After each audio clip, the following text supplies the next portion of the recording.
Oh, hello. Welcome to the 2013 Hundie Challenge. Today we're going to be discussing goddamned everything. Dee doo dee doo doo dee doo doo doo dee doo dee doo doo dee doo dee doo doo dee doo doo doo dee doo dee doo doo. Well, welcome back, my friends. I know it's been a long time. It's been almost 7 months since I saw you last. And I promised when I did my last book in the Hundie Challenge that I would do a wrap-up. And I was so wiped out that I didn't do it the next week and the next month, and it's taken me now almost until July. But here I am, finally ready to tell you what I thought. So what I said was that I would talk a little bit about how this, affected my life, how it changed me, that kind of thing, and then go over the books and, what my final thoughts are on those. For the in-depth analysis, go to all my videos. I've made 100. I actually did it. I actually accomplished it. No cheating, unless you consider audiobooks cheating, but I went into all of that. So what I did was I set out in 2013 to catch myself up on what I felt like was a big lacking education in my literature. I had never read Faulkner. I had never read Hemingway. Most of the classics that I had read had been in high school and college. So I pulled up this list, which was the Modern Library Top 100 list, and I excised the books that I had already read, and I was planning to fill in those gaps with some other classics. What I ended up doing was I actually got a publishing contract in 2013, and I actually filled it in with books from my publisher that I was trying to get caught up on, because these were authors that I knew and respected and wanted to promote. So of course I couldn't review these books because that's a conflict of interest. So what we're going to do right now, when I finish talking about my general thoughts, I'm just going to do the 100 books on the Modern Library list and just kind of go off of my memories from college, and that way it'll be kind of straight that way, because like I said, I can't really ethically judge the books of my colleagues in a public forum like this. Just send me an email, I'll tell you what I really think. So this challenge was very stressful for me. I tried to make an attempt to read 100 pages a day, and that went pretty well for a while, but I got to about May or June, and I said, you know what, I have no idea if I'm actually going to accomplish this or not doing this. So finally sat down, made a spreadsheet, went to the library website, counted up how many pages were on every book, broke it down, figured out how many words I had to read. 100 pages a day simply wasn't going to cut it. So I made my first compromise, which was that I was going to start listening to audiobooks. And I wish I had started that earlier. I think if I had been listening to audiobooks in the car for the first 5 or 6 months, this would have been a lot less stressful. So what I would say to you is, if any of you are setting out to do a 100-book challenge, first of all, don't do it off of an arbitrary list. What I found was that some of these books I hated so much that I simply sat on them when I was supposed to be moving on. So I think reading 100 books in a year is very easy, not easy, but a very reasonable, reachable goal if it's 100 books that you like and you're interested in reading. And maybe you even give yourself some leeway and you say, hey, I started reading this, I didn't like it, I'm going to put it aside and pick up one I think I will like. I think 100 books is a very reachable goal. What I did was I set myself up for failure and locked in which books I had to read, and some of them were just awful. Just awful. And I understand they might have historical relevance, that kind of thing, but that doesn't change the fact that I'm a reader in 2014, with a modern taste and that sort of thing. So my year was very stressful. Like I said, I got a publishing contract. I got 2, actually, and it was hard to fit all that in, and NaNoWriMo in the November, and all of my other regular obligations. I have a day job. I can't just sit around reading all day. I did, in fact, take a couple of weeks off of work to read this. It's fortunate that I have that much leave to take. One of the great things that came out of this for me was I got the opportunity to meet a very talented author named Bill Braddock. And Bill was just a fan, random fan, who said, "Hey, this is really cool." And I found him mentioning that my challenge was really cool, and it turned out that we were both horror authors. And he's been a really helpful, I don't know if I want to say mentor, but friend, colleague, whatever. Sure, mentor. You're my mentor, Bill. That works for me.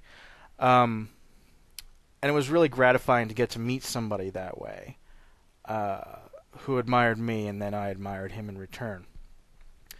So that was really kind of life-changing there. And I actually got to meet Bill in real life a couple of times since then. And, if I hadn't done this challenge, I wouldn't know him from Adam. Other than that, like I said, I wouldn't recommend doing it this way. I wish I hadn't challenged myself, and I wish I had just, picked up some of these classics to enjoy. And some of them were indeed works of genius. Native Son. There were a bunch of them that were really great. I'm really glad. I'm really gratified. And I probably would not have read them if it hadn't been for this list. But I also had to force myself to get through a couple that were just plain awful. So that's my overall thoughts. Let's take a look at the list. I know this is probably going to be hard for you all to read. But basically what I did is I broke down the 100 books into, basically, are they really worthy of being on the list? Are they really terrible and I have no idea why they're on the list? Or are they sort of moderately in between and, I could go either way. I wish I had made 5 categories instead of 3, because there were definitely a couple on here that I could have gone either way on. So running down the list, Ulysses, obviously a genius. Great Gatsby, greatest American novel ever written. Lolita, really, really good. Catch-22, one of my favorites, definitely. Darkness at Noon, that's a classic. I read that one in high school. Same with Grapes of Wrath, definitely deserves to be on here. 1984, that's an all-time classic, must read, all that good stuff. I, Claudius, that was a surprise. I had heard of it. It was very short. Really good book. Slaughterhouse-5, Vonnegut's a genius, what can I say?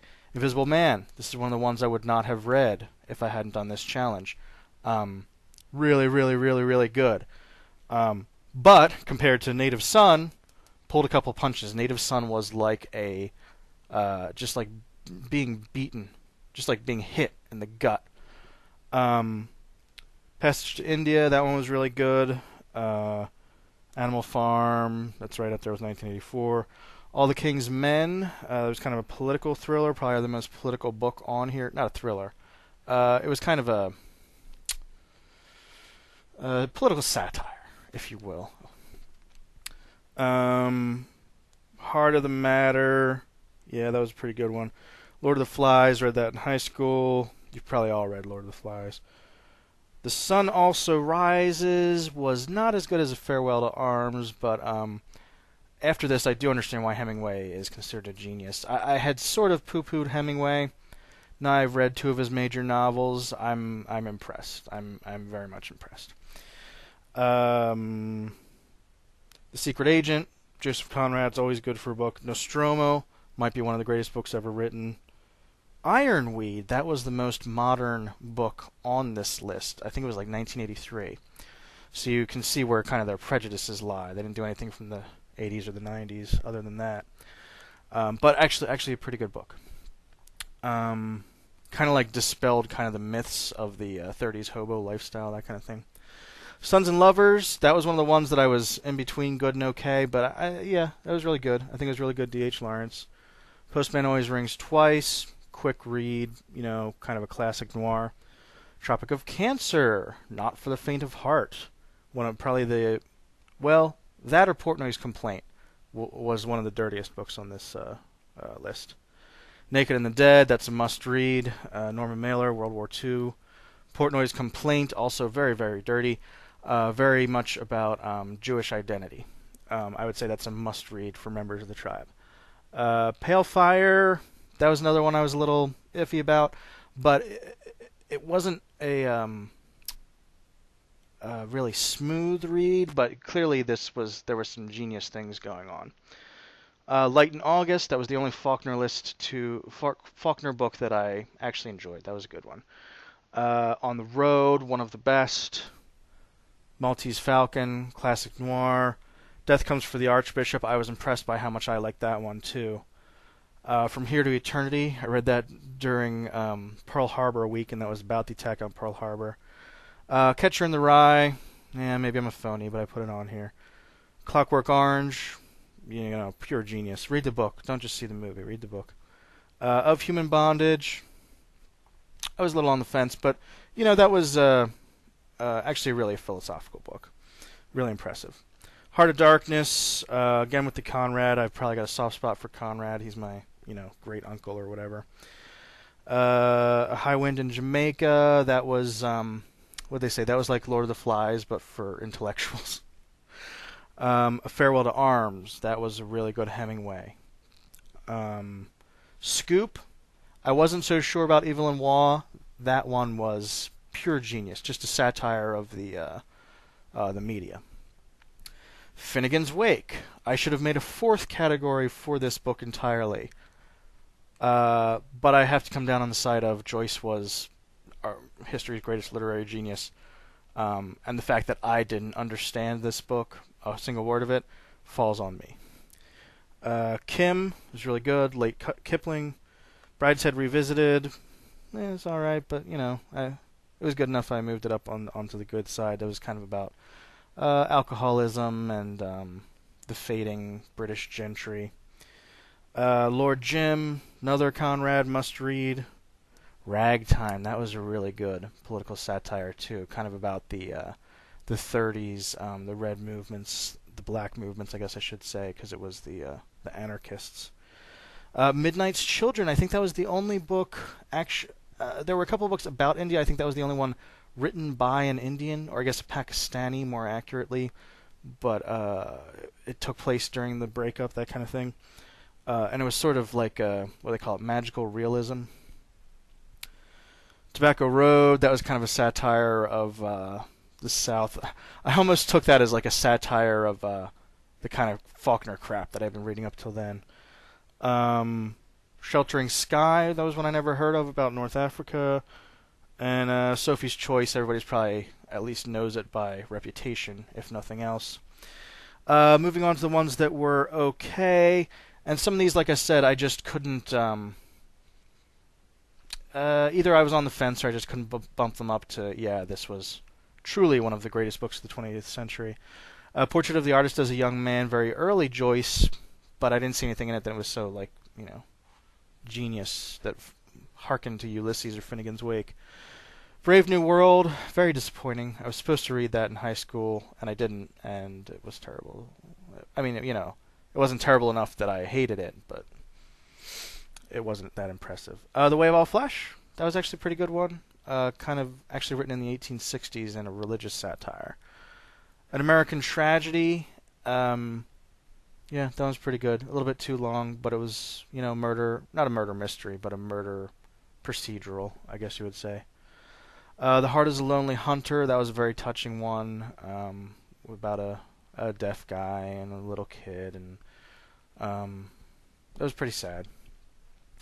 Henderson, the Rain King, that one was a little bit too wacky for me to move it up to the, absolute work of genius. I mean, I'm impressed by Saul Bellow, but Henderson was like, what is he doing here? Appointment in Samara, this wasn't terrible, wasn't great. USA, that one, the USA trilogy, that was a little bit too long for my liking. It was another one of these ones where it was not terrible, but it took so long to get to any of the good stuff, Winesburg, Ohio, that was fine. Studs Lonigan, about the 30s, kind of a, not even a has-been, kind of a never was.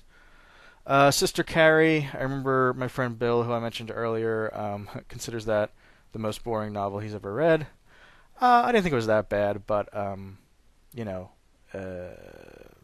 it lacked the punch to make it up into the upper ranks. Handful of Dust, that was pretty good. Evelyn Waugh, Bridge of San Luis Rey, I think that was the fastest read. I think I got 2 pages a minute or something on that one.